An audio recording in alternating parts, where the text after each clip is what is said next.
Journalists and media workers must be respected, they must be protected, and they must be allowed to carry out their work freely, free from fear, and free from harassment. Meanwhile, on the ground, our humanitarian colleagues report in an especially disturbing update today that the Ministry of Health in Gaza confirmed that the number of children who have died from malnutrition since October 2023 has now surpassed 100. The World Food Programme said more than a third of the population is not eating for days at a time, and acute malnutrition is spiking, with over 300,000 children at severe risk.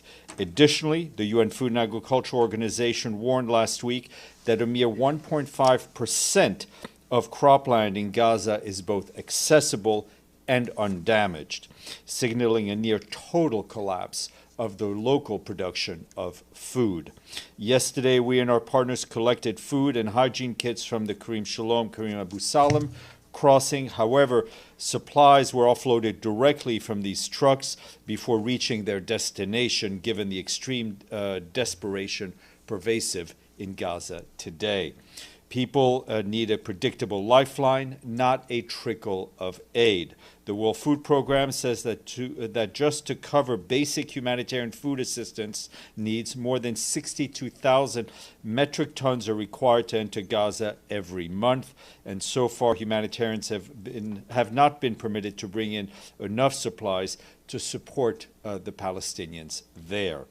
We can confirm that we collected fuel from Karim Shalom crossing yesterday. Israeli authorities are allowing on average the entry of about 150,000 liters of fuel daily. However, this remains far below the minimum required to sustain life-saving operations. For example, the Palestinian Civil Defense Organization warned yesterday that more than half of their ambulances have stopped operating across Gaza due to the shortage of fuel and the shortage of spare parts, which are not allowed to come in. Israeli authorities must allow aid to enter through all crossings and via all available corridors so that we can deliver at scale, in a safe and in a dignified manner, the humanitarian aid that is so desperately needed. A ceasefire is urgently needed to save lives. This would allow us to speed up delivery of food for the hungry, health services for the sick and wounded, and shelter materials for displaced people who've been forced to flee repeatedly since the onset of the hostilities. And it would also allow for the release of the remaining hostages that are being held in Gaza. And yesterday, you saw that there was a special meeting of the Security Council. Briefing from our end was Miroslav Yencha, the Assistant Secretary General for Political and Peace Building Affairs. He expressed our extreme concern following Israel's decision to expand military operations in Gaza. He said if these plans were implemented, they will likely trigger yet another calamity for the people of Gaza. He underscored the need for a full, immediate, and permanent ceasefire and the immediate and unconditional release of all hostages. For his part, Ramesh Ramasingam, the Director of Coordination Division at OCHA, spoke about the horrific humanitarian conditions which we have been telling you about almost on a daily basis.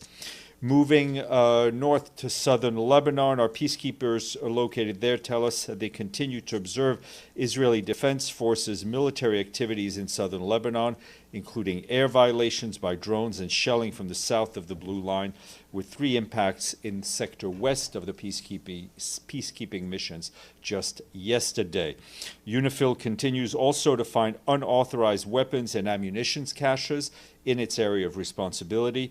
Yesterday, our peacekeepers found a cache in Sector East containing approximately 120 rockets and mortar shells, anti-tank mines, anti-personnel mines, and fuses. The day before, UNIFIL discovered another cache also in Sector East with mortar rounds, with mines, with rifles, and ammunition.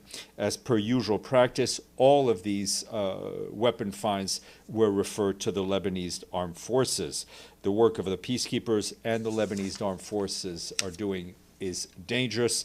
As to illustrate that point, you will have seen that on Saturday, 6 Lebanese armed force soldiers were killed and several others injured during the inspection and retrieving of explosives near Zipkin in southern Lebanon.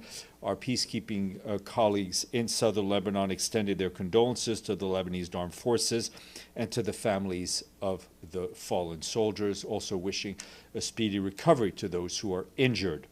In a statement following the incident, UNIFIL's head of mission Force Commander Major General Abanyara stressed that peacekeepers will continue to support the Lebanese armed forces and their work in an effort to restore stability to southern Lebanon.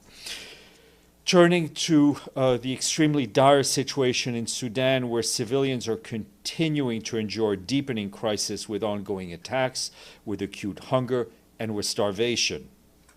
Our Director of Operations Advocacy at OCHA, Edem Wasornu, who is in the region, today expressed alarm over reports from the besieged city of El Fasher that more than 60 people died from malnutrition in just 1 week.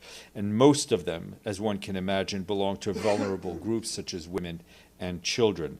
Ms. Wasornu is going to visit West Darfur State this week, and we expect to hear more from her upon her return to New York, and we'll try to bring her to you in this room.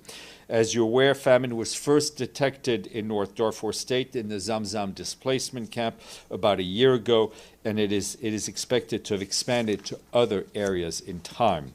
Meanwhile, we continue to be gravely concerned by the ongoing violence in the Kordofan region, including reports last week of attacks on some villages in North Kordofan State. 18 civilians were reportedly killed, with dozens more wounded.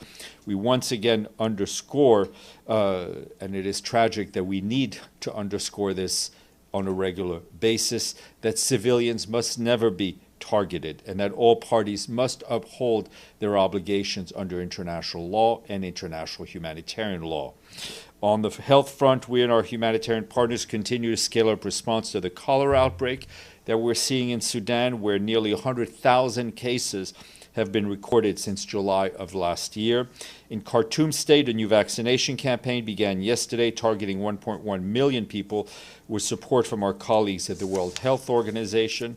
In North Darfur State, more than 5,300 suspected and confirmed cases, with 84 related deaths, have been reported by local partners since June 21st, most of them in the Tawila locality, where 330,000 people displaced from the Zamzam camp and from El Fasher region are sheltering, as one can imagine, in some of the most dire conditions.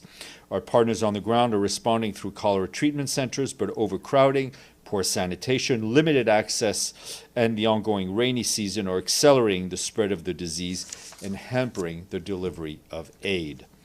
Turning to the Democratic Republic of the Congo and our peacekeeping mission there, tell us that yesterday in the town of Jina in Ituri province, our peacekeepers responded to reports of gunfire in the town center. Our colleagues have a forward temporary operating base in Jina. Upon hearing about the gunfire in town, they sent a patrol, which encountered an incursion by armed men from the Codeco militant group. Our peacekeepers fired deterrent rounds, prompting the assailants to retreat. In coordination with the second patrol, the UN mission secured the Jina town center and market area, where 6 civilians, 3 women, 2 men, and 1 child were reportedly killed, 5 of them inside a shop. 4 others were also injured. UN peacekeepers provided first aid and evacuated the wounded to a local health center. Following the attack, civilians gathered at the temporary operating base to seek protection and shelter. The UN mission has since intensified patrol in the area to deter further violence and to try to reassure the population. Turning to Ukraine, our colleagues at the Office of the Coordination of Humanitarian Affairs tell us that this morning and also over the weekend, hostilities in frontline regions killed and injured several civilians, including children. That's what local authorities are telling us. In the Kherson region, a drone strike on a public bus Saturday reportedly killed 2 people and injured 16. Across the region, dozens of casualties were also reported, along with damage to multiple residential buildings. And in the Zaporizhzhia region, casualties were reported after a glide bomb strike damaged a central bus station, the health facilities, and apartment blocks. In Kharkiv, civilians, including children, were injured when a preschool and multiple homes were hit. And in Dnipro, attacks caused casualties, damaged multiple houses and other civilian facilities. Authorities there also say that a mine incident in Odessa, Kharkiv, and Sumy regions killed and injured civilians, underscoring the ongoing threat that mines continue to pose across Ukraine, including coastal areas. And as the security situation worsens, authorities expanded mandatory evacuations for families with children in parts of Donetsk and Dnipro. Over the past 3 days, 4,600 people, including 240 children, were evacuated from frontline areas in Donetsk region. Aid workers in Zaporizhzhia, Dnipro region provide medical, psychological, and emergency shelter support, along with meals and blankets, to people impacted by recent attacks. And you will have seen over the weekend we issued a statement in which the Secretary General welcomed the comprehensive joint declaration signed on Friday by President Ilham Aliyev of Azerbaijan and Prime Minister Nikol Pashinyan of Armenia, together with President Trump of the U.S., as an important milestone in the normalizing of relations between Armenia and Azerbaijan. The Secretary General applauded the commitment of President Aliyev and Prime Minister Pashinyan to sustain dialogue and confidence building, and recognized the efforts of President Trump in facilitating this progress. He reaffirmed the strong support of the United Nations for all efforts to advance lasting peace in the South Caucasus. Turning to Afghanistan, the latest update in the human rights situation in that country, covering a period from April to June of 2025, points that the UN assistance mission has received various reports of the de facto Taliban authorities impeding women's right to work, despite publicly affirming that Islam permits women to work and to be entrepreneurs. Based on monitoring by the UN mission's Human Rights Service, the update also notes that in May, dozens of women working for the United Nations were subject to explicit death threats from unidentified individuals in relation to their work with the UN mission and other UN agencies, funds, and programs. This required us to implement interim measures to protect the safety of our colleagues. According to the update, in subsequent engagements with the de facto authorities, they informed the UN mission that their personnel were not responsible. However, an investigation by the de facto Ministry of Interior is underway. The UN assistance mission in Afghanistan also noted that the de facto authorities' monitoring of women's adherence to the hijab instruction appeared to have intensified in some parts of the country. The update also mentioned recorded incidents of gender-based violence against women and girls, including cases in which officials of the de facto authorities were accused of being both the perpetrators of forced marriage and enforcing forced marriage. The full report, which is worth the read, is online. Back here this morning, the Security Council held a high-level open debate on maritime security, prevention, innovation, and international cooperation to address emerging challenges. Briefing the Council via video conference was the Secretary General of the International Maritime Organization, Arsenio Dominguez. He stressed that the safety and security of the maritime sector is fundamental to the economic stability, sustainable marine development, and to livelihoods. His remarks were shared with you. Tomorrow, my guest will be Ulrika Richardson, the Humanitarian Coordinator for Haiti. She'll be here in person to speak to you about Haiti, and I think this will be her last briefing on Haiti. As you know, she is supposed to take up a post in Libya. Today is a very musical international day. Any guesses? Steel Pan Day, yes. The steel pan is a musical instrument originating in Trinidad and Tobago. Don't look at me like that, Benno. No, that was so weird. Why did she know it? Don't ask. You can ask the question directly, because your colleague is well informed. Let that be a lesson. The steel pan is a musical instrument originating where, Benno? Trinidad and Tobago. There you go. It possesses cultural and historical significance and correlates, I can't pronounce speak, to cultural, social, and economic development. And I'd like to have one to introduce me every day as I step up to the podium. Edie. Thank you, Steph. First, does the Secretary General have any comment on the death today of Colombian Senator Miguel Uribe, who was shot at a rally in the city, in the main city 2 months ago, and was a potential presidential contender.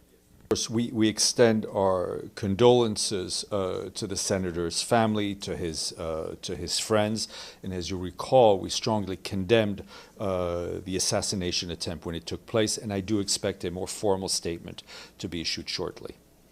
And secondly, you talked about in El Fasher that there were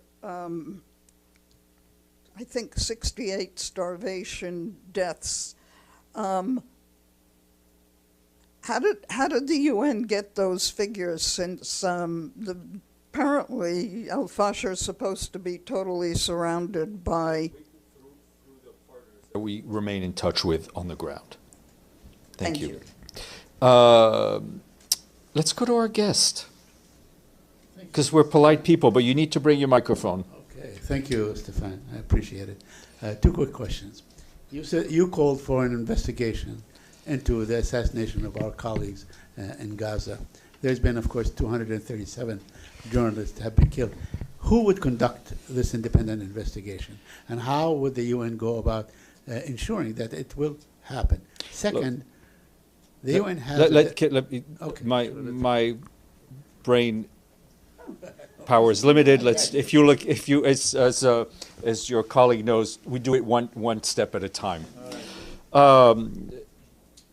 Accountability tragically takes time, especially in conflict, but accountability needs to happen. We've seen it in other recent conflicts where it sometimes takes a long time to find accountability. How such an investigation will take place in the middle of a conflict is difficult to say, but there are various options, but there will need to be accountability for what happened. Your second question. My second question is... Your microphone, please. Sorry.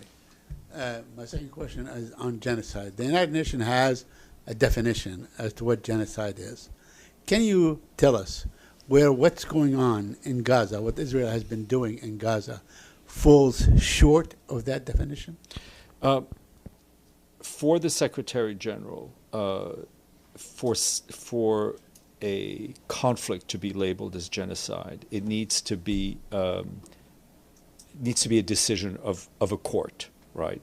There is very clear legal language in the Convention on Genocide. Labels aside, I think the Secretary General has been extremely clear and extremely direct in calling out what has happened, the killings of civilians, of civilians in Gaza repeatedly, and how it needs to stop, and how, again, there will need to be accountability for the crimes committed during this conflict. Murad. Thank you, Stephen. Now, the war in Gaza is the deadliest conflict for journalists. Is it what? The deadliest, yes. Of the journalists in the modern times.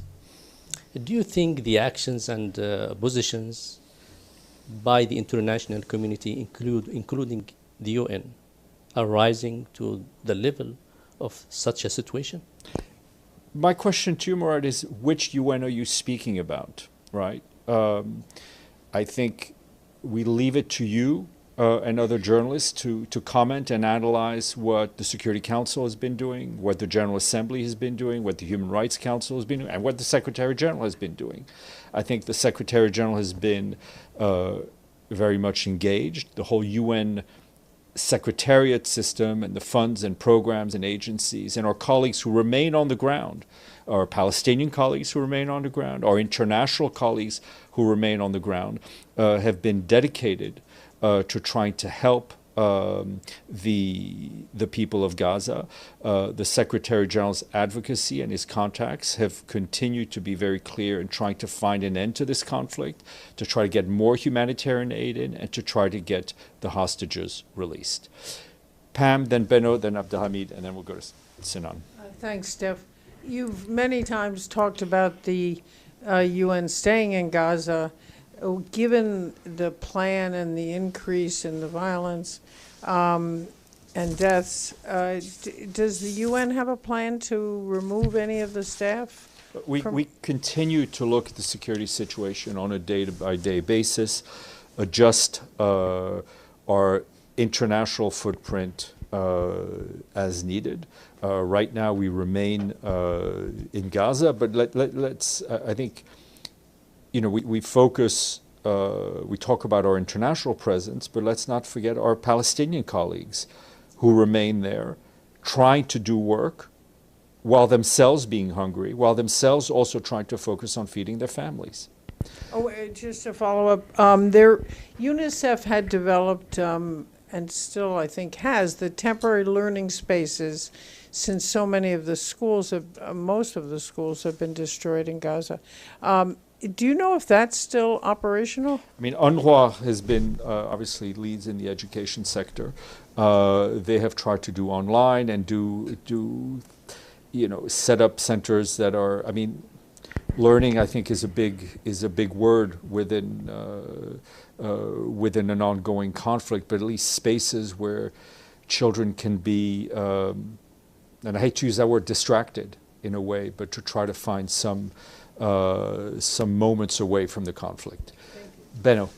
Thank you, Steph. That already happened on Friday, but I think it wasn't asked. Also about Gaza, the German government did halt weapons sales to Israel. These weapons can be used in Gaza. Is that the kind of pressure the Secretary General wants to see on Israel? Look, I think we've been very clear about weapons sales, because I think you and your colleagues have asked us.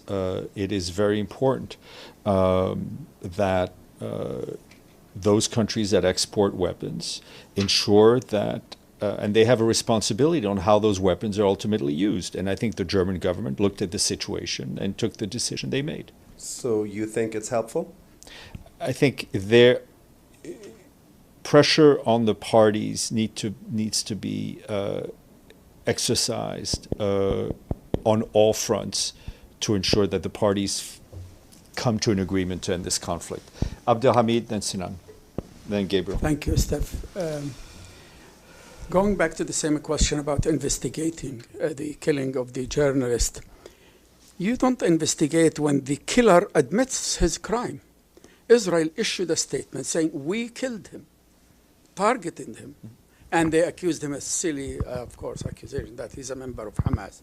So where the investigation comes in, if the killer of the... Well, I think there needs to be, for every act of violence, there also needs to be individual accountability. My second question is about killing also a famous Palestinian soccer player. He's 41-year-old. He is nicknamed Pele of Palestine. His name is Sulaiman Al-Abid. Are you aware of this crime also? I mean, we saw the tragic news of his killing, as I understood it, while trying to get food. Yeah. Sinan. Thank you, Stefan. I have a question on Syria. Footage from security cameras at the hospital in the city of Suwaida in southern Syria published Sunday showed that a medical worker was killed by a military person. And what's Secretary General's reaction to this? I mean, those reports are extremely disturbing, that such attacks and such violence could take place in a hospital, right, against healthcare workers. We saw and took note of the statement by the leadership in Damascus today that they would investigate fully, and we look forward to the results of that investigation. And again, for the person and those persons responsible for what is seen in that video be held to account. Yeah, quick follow-up. You said like the local government will investigate this case. Doesn't Secretary General think this investigation should be by international community? I think things need to be done at one step at a time. The government in Damascus, right, the interim authorities have a responsibility to keep all of their people safe, regardless of their religion, their ethnic background, or any other factor. That is the responsibility of any government vis-a-vis its people. So let's do it one step at a time. Let them do the investigation because it is their responsibility, and let's see what the results are. Gabriel, and then Deji. Thank you, Steph. Does the Secretary General acknowledge that journalists are protected under the Geneva Convention and that killing them is a war crime? The Geneva Conventions are clear. They should always be respected. So some commander within the Israeli military gave the orders to murder these journalists. The Secretary General feels that this investigation should identify any perpetrators. There needs to be personal accountability for what's happened in this conflict as to what's happening in other conflicts that we're seeing around the world, including in Sudan. And you said that investigations take time. And I said accountability takes accountability, time. I'm sorry. Accountability takes time. And I think back to May of 2022 when Shireen Abu Akleh was killed by Israeli soldiers. They initially denied it, but an internal Israeli investigation concluded it was a high probability that an Israeli soldier killed Shireen Abu Akleh. Independent investigations confirmed it. My question is, no one was ever brought to justice for that. And so how are we supposed to have any confidence that now there's going to be some investigation that will change anything? I think pressure and advocacy needs to be kept up. And my last point, Steph, if I may, question is more journalists have been killed by Israel in Gaza in 22 months than the number of journalists killed in World War I, World War II, the Korean War, and the Vietnam War combined. How is Israel allowed to get away with this? I refer you to what I said. There will need to be accountability. There needs to be accountability, and there needs to be individual accountability. Deji. On Gaza City, according to your description, I believe the military offensive of Israel on Gaza City hasn't started yet. Is that correct? I do not report on military. I mean, yep, the conflict is ongoing. Okay, but the Israeli authority will tell the UN. Would that be correct? If they started, you would need to ask them. So you are not sure if they really started that UN will receive. You would need to. I mean, I can't answer for them. Okay. Yesterday, just prior to the Security Council meeting, Israeli Prime Minister Netanyahu had also a press conference, and he said that to take Gaza City is the best way to end the war and the best way to end it speedily. It's not what we heard from many member states. It's not what you heard from Mr. Yensha yesterday, who said there is no military solution. Why right? it's wrong? Sorry? Why this idea is wrong? Because there is. I mean, this conflict needs to be settled through diplomacy, right? There's been enough killing. There's been enough suffering. It needs to end, and the military solution, we feel, is not the way to end this conflict. But it seems if you prolong this, it will be more people got killed, isn't it? Deji, I leave that to your deep analysis. I think we've made our point. Abdelhamid. Going back to Sorry, I'll get to you in a second. Going back to the investigation, can we just bring one example that Israel put somebody to account during its history? That's a question for you. I'm not with all due respect, No. I'm not your research assistant. I think you can answer that question. You can do the research. My second question related to that, killing 242 journalists, as you just said, does it worth holding a special session of the Security Council, in the opinion of the Secretary General? Would the Security Council, in respect of those victims, hold a special session on protection of journalists? That will be a decision of the Security Council. We strongly feel that journalists provide an essential service to the world, to policymakers, in order to chronicle what is happening in this conflict and any other conflict. And what we're seeing here in this conflict is a lack of access to journalists, right? Because the Israelis say something, Hamas says something, we say something, and the only way for people to actually know what is going on the ground is for journalists to be able to do their work freely. Yes, sir. Okay, thank you, Steph. Despite all the criticism and condemnation from the international community, but nothing seems to have stopped Israel from executing its plan to take over Gaza Strip, Gaza City. So under such circumstances, what can the United Nations do to, what actions will the United Nations take next to deal with this situation? Thank you. Well, we will continue to push, to support, and to advocate for a negotiated settlement. In the meantime, our colleagues on the ground, our international colleagues, and most importantly, our Palestinian colleagues will do whatever they can to try to help the people of Gaza to survive. But that is becoming increasingly and increasingly difficult. You may, if you turn on your microphone. Yeah, thank you. Just to follow up on Hamid's question. So, obviously, Israel doesn't listen to anyone, does not allow any journalists and so on. My question is, why not for the Secretary General to take the initiative and call maybe 100 journalists or 50 journalists to go in with him and go to Gaza, demand that they go to Gaza, including you, including the people in this room, maybe others who want to join in, and so on, to actually see what is going on the ground? Secretary General has not been able himself to go to Gaza. Why not? He's not been granted the permission. Okay. The